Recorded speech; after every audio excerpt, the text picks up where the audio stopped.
Assalamualaikum warahmatullahi wabarakatuh. Hai semuanya, selamat datang di channel ini. Aku Edi. Aku akan menemani kamu dengan cerita-cerita horor yang tentunya patut untuk disimak. Dan kali ini aku akan membawakan sebuah cerita yang berjudul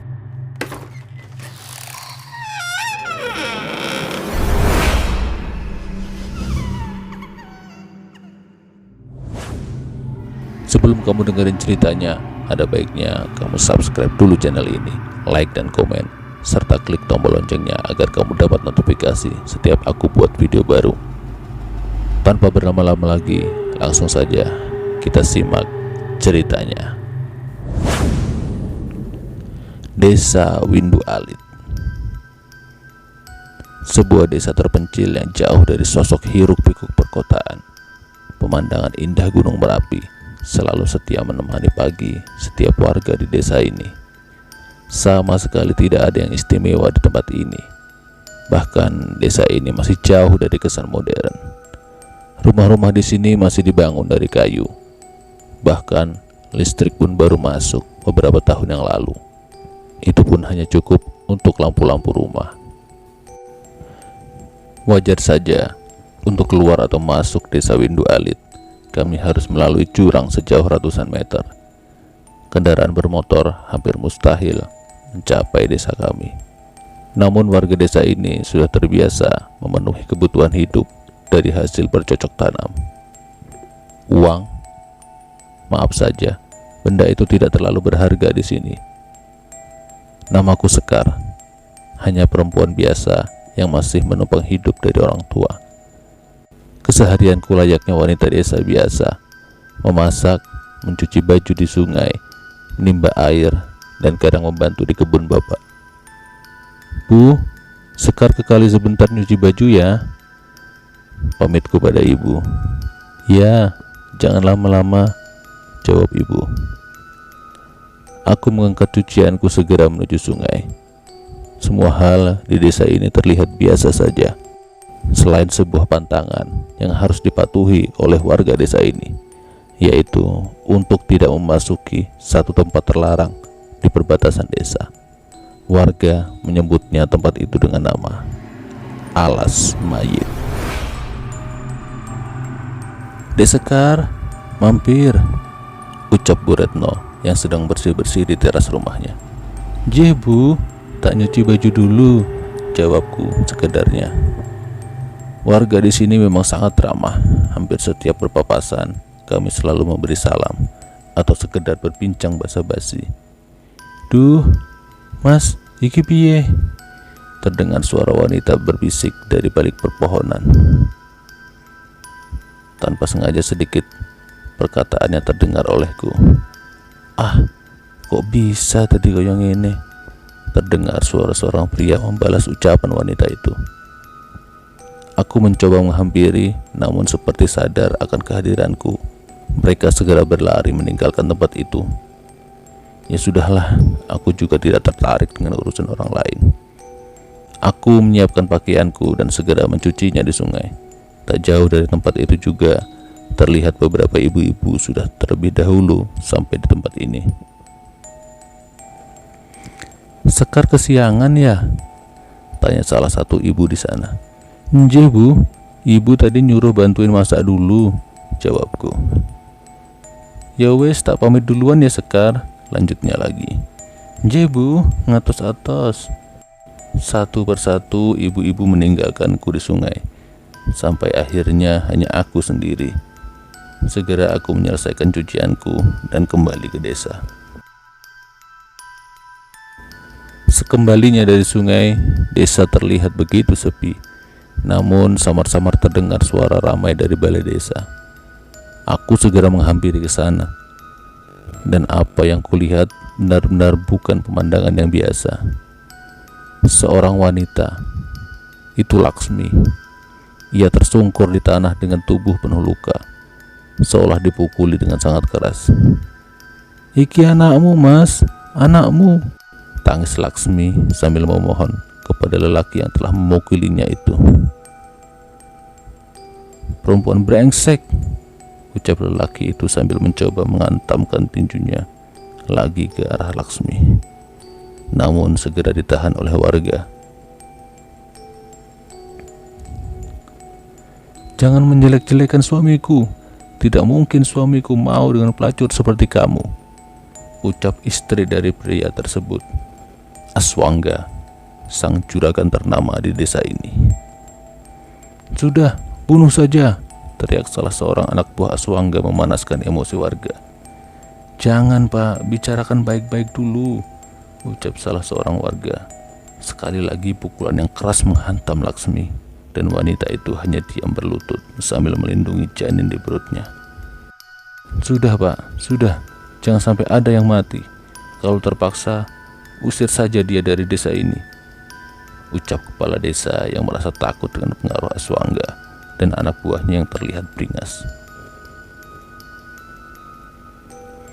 "Baik, bawa dia, usir dia dari desa ini," perintah Aswangga kepada anak buahnya. 3 orang bertubuh besar dengan kasar menarik tubuh Laksmi, menyeretnya membawanya keluar dari desa. Tubuh Laksmi yang lemah tidak mampu melawan, dan hanya tangis yang terlihat dari wajahnya. Sudah beberapa minggu berlalu setelah diusirnya Laksmi dari desa. Beberapa kabar tidak baik tersebar di antara warga desa tentang pengusiran Laksmi. Anak buah Aswangga dikabarkan membawa Laksmi ke hutan terlarang di perbatasan desa, memperkosanya dan menghabisi nyawanya. Tidak ada satupun warga yang berani menanyakan atau memastikan kebenaran kabar burung tersebut. Semua berlalu seperti tidak ada yang terjadi. Sampai sesuatu terjadi di malam bulan purnama. Suara gamelan terdengar tanpa henti sepanjang malam. Warga mencoba mencari sumber dari suara musik gamelan tersebut. Namun suara itu berasal dari hutan desa. Saat malam sudah mencapai puncaknya, terdengar suara teriakan dari rumah Aswangga. Seorang bocah laki-laki mendobrak keluar rumah dan menari kesetanan mengikuti alunan musik gamelan. Warga yang melihat mencoba membantu Aswangga menghentikan anaknya itu, namun teriakannya semakin mengerikan.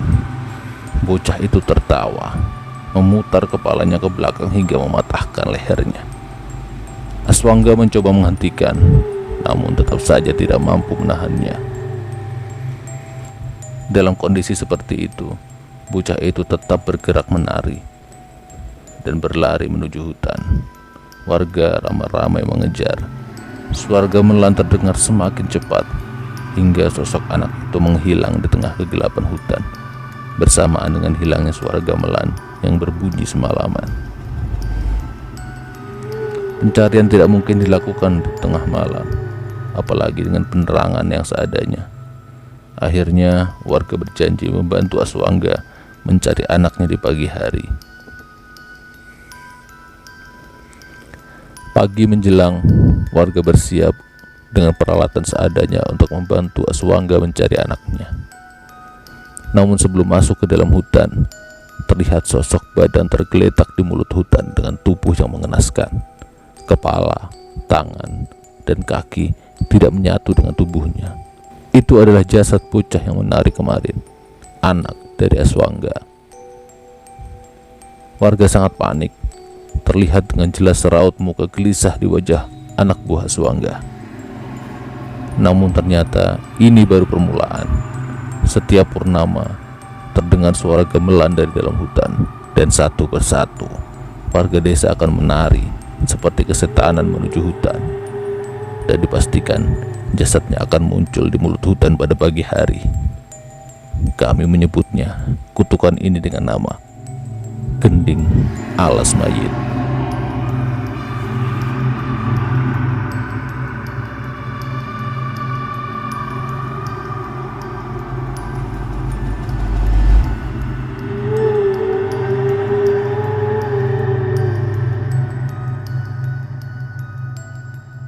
Kondisi desa semakin hari semakin mencekam, seolah menunggu kapan giliran menerima kutukan itu. Sampai akhirnya warga memutuskan untuk memanggil orang pintar dari desa lain. "Pak, Setelah ini desa kita akan aman kan? Tanya aku kepada bapak. Bapak menghela nafas seolah menunjukkan rasa kurang setuju. Bu, bapak sih kurang setuju. Tapi di satu sisi bapak juga takut. Jawabnya dengan setengah gelisah. Semenjak kejadian pertama, bapak selalu mengajak kami sekeluarga dan tetangga untuk rutin melakukan pengajian.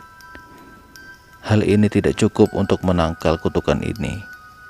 Namun, bapak selalu bilang, kalaupun kita tetap jadi korban, setidaknya kita membawa bekal pahala dari hal baik ini. Malam mulai datang. Suara gending terkutuk itu mulai terdengar. Warga mulai berkumpul di mulut hutan. Terlihat seorang kakek tua berpakaian hitam sedang melakukan ritual di sana bersama seorang anak buahnya. Bu, kuwi itu orang pinter tanyaku kepada Bu Retno yang juga berada di sana.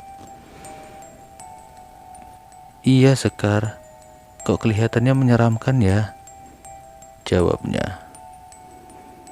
Orang pintar itu menyelesaikan ritualnya dan berdiri dengan perlahan. Ketemu, setan itu ada di hutan, ucap kakek tua itu. Pinta seret merene. Dengan segera, kakek tua berjalan ke dalam hutan dan membawa sebuah keris di genggamannya.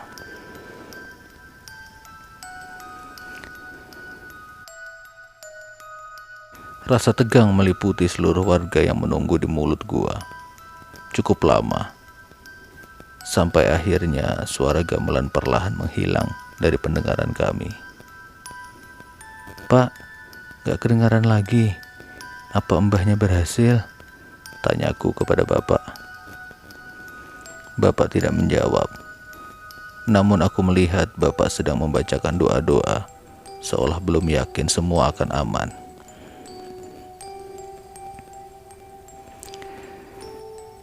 Perlahan mulai terlihat kakek tua itu keluar dari dalam hutan. Ia berjalan dengan cara yang sangat aneh. Awalnya warga merasa sedikit lega, namun semua itu berubah ketika suara gong muncul dari dalam hutan. Suara gong itu berbunyi berkali-kali dengan suara yang sangat keras, seolah dipukul dengan amarah. Kakek tua itu tersentak, berdiri dengan kaku, memiringkan lehernya, memutar tubuhnya hingga patah dan tak bernyawa.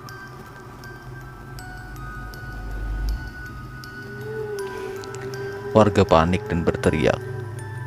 Namun kembali terdengar suara gending kutukan itu dengan suara yang sangat keras dan cepat. Satu persatu warga di mulut hutan itu mulai menari dengan aneh. Mereka mengamuk, menghampiri orang lain sambil menyakiti dirinya sendiri dengan mematahkan sendi-sendinya. Sekar, lari! Bapak segera menarikku dan berlari menjauh dari sana. Aku menoleh. Sudah hampir setengah warga menari dan cukup banyak yang sudah tergeletak di tanah, dengan tangan tetap menyeret di tanah. Sisa warga yang masih selamat berlari berhamburan mencoba menyelamatkan diri. Kami berlari menuju rumah, namun suara gamelan itu masih terdengar. Pak, panas pak. Tubuhku mulai terasa panas, seolah ada sesuatu hal yang memaksaku untuk menggerakkan badanku di luar kemauanku. Bu, tolong bu, ucap bapak memanggil ibu dari dalam rumah. Ibu keluar dengan tergesa-gesa dan menghampiri kami. Tanganku mulai berputar dengan gemulai, namun aku masih bisa menahannya. Pak, tolong pak, Sekar takut, ucapku pada bapak. Bapak menyentuh kepalaku, membacakan doa, dan sekuat tenaga menahan badanku untuk tidak bergerak. Rasa panas mulai menghilang perlahan. Aku mulai bisa mengendalikan diriku. Namun, dari jauh terdengar suara teriakan warga menuju ke tempat ini. "Bu, ambil semua yang sudah kita siapkan," perintah bapak kepada ibu. "Bapak yakin?" ucap ibu dengan ragu.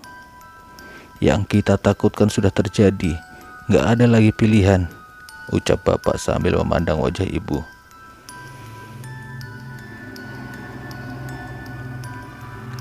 Ibu melihat jauh ke arah desa dan melihat warga yang tengah kesetanan mulai mencapai tempat ini. Ia mengerti dan segera masuk ke dalam rumah. "Sekar, kamu dengerin bapak." Kali ini bapak memandangku dengan wajah serius. "Setelah ini, kamu harus tinggalkan desa ini. Pergi sejauh mungkin sampai suara gamelan ini tidak terdengar lagi," perintah bapak kepadaku. "Tapi, bapak, ibu?" tanyaku dengan ragu. Ibu keluar dan membawakan sebuah tas yang isinya kebutuhanku yang telah disusun dengan rapi. "Bapak dan ibu akan tetap di sini, di desa ini, membantu sebisa mungkin," ucap ibu. Terlihat beberapa pria yang telah kehilangan kesadaran menari ke arah kami. "Pergi, Sekar, pergi. Kamu harus selamat," ucap bapak yang segera membaca doa dan menghampiri pria-pria itu. Rasa panas mulai memasuki tubuhku lagi. Kutukan gending alas mayat ini sudah merasuki tubuhku. "Sekar, kamu harus pergi sekarang. Cari orang ini. Mungkin dia bisa membantu menyelamatkan desa ini," ucap ibu sambil memberikan sebuah foto.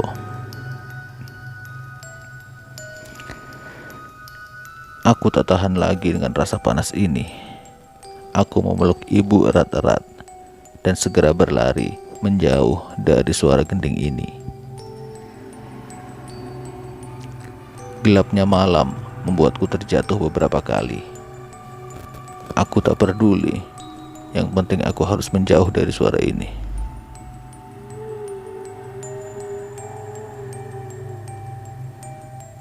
Sudah semalaman aku berjalan menjauhi desa. Matahari sudah mulai terbit. Suara gending alas mayit sudah tidak terdengar lagi. Malam ini aku selamat dari kutukan itu. Sebotol air yang sudah dipersiapkan oleh ibu di dalam tas hanya mampu sedikit menghilangkan rasa lelahku. Aku melihat foto yang diberikan oleh ibu. Terlihat seorang pria yang sedang berpose di atas puncak gunung. Aku membalik foto tersebut dan tertulis sebuah nama. Dananjaya Sambara, Merapi, 6 Juni 2016.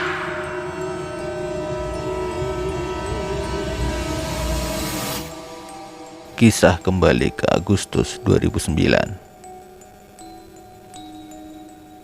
Lulus dari universitas ternama di Jogja merupakan mimpi yang menjadi kenyataan. Walaupun aku lulus hanya dengan nilai seadanya. Aku benar-benar semangat untuk memulai dunia baru, melupakan tugas-tugas semasa kuliah, dan mulai bekerja. Sebenarnya Pak D sudah mengajakku untuk membantunya bekerja di sebuah pabrik gula. Namun kupikir tidak ada salahnya sedikit refreshing sebelum mulai bekerja. Namaku Dananjaya Sambara. Panggil saja aku Danan. Hari ini aku berniat pergi mendaki sebuah gunung yang berdiri tegak di hadapanku saat ini. Merapi. Rama dan Yanto, kedua temanku ini memang maniak mendaki. Selama masa kuliah, mereka sudah mendaki lebih dari 10 gunung di Indonesia. Mulai dari yang terpendek seperti Gunung Andong hingga ke puncak Mahameru. Tapi khusus kali ini, kami memilih Merapi sebagai ucapan terima kasih karena indahnya pemandangan gunung ini selalu menemani di masa-masa berjuang kami santai menikmati pemandangan di sekitar sini.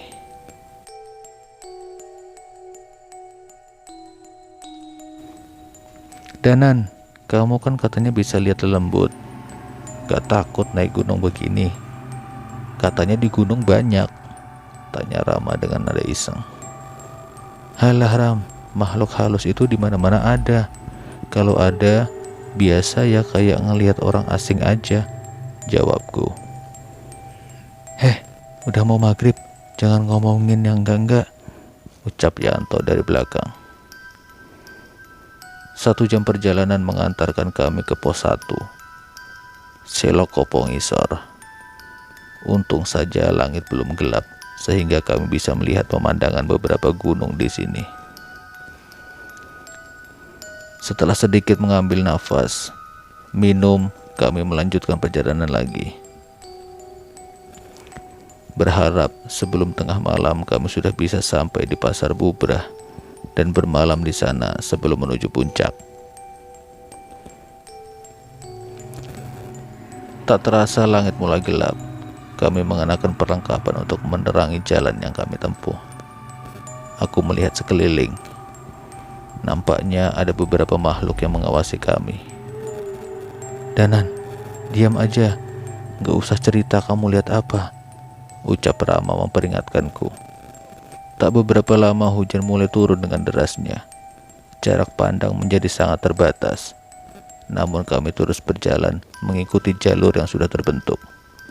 Semua berjalan biasa saja, hingga jalan yang kami lalui berujung ke jalan setapak di pinggir jurang. Yanto, emang dulu ada jalan begini? Tanya Rama pada Yanto yang pernah mendaki Merapi bersamanya. Enggak, aku enggak ingat. Coba balik wes, jawab Yanto. Kami berbalik ke belakang, mencoba kembali ke jalur semula. Namun jalan yang kami lalui menghilang. Yang ada hanya jalan yang berujung pada jurang. Loh, kok bisa begini, Danan? Tadi kamu lihat kan jalannya? Ucap Rama padaku. Aku mengangguk dan melihat sekeliling dan merasa curiga dengan apa yang terjadi. Kita dikerjain, ucapku pada mereka. Terlihat makhluk jadi-jadian berbentuk kera, berukuran seperti manusia dengan badan yang kurus mengawasi kami dari belakang Rama.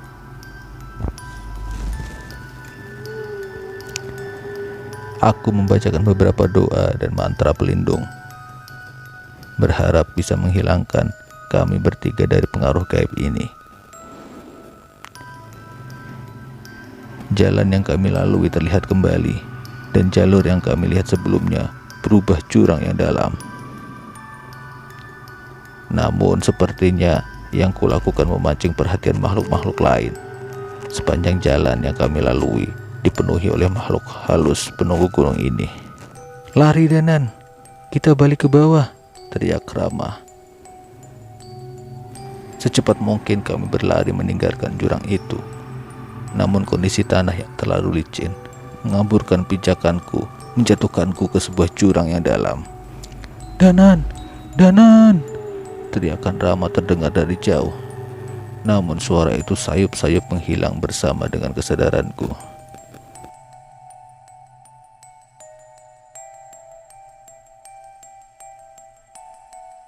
Oke teman-teman, sekian dulu kisah kali ini. Nantikan kelanjutan kisah ini di video berikutnya.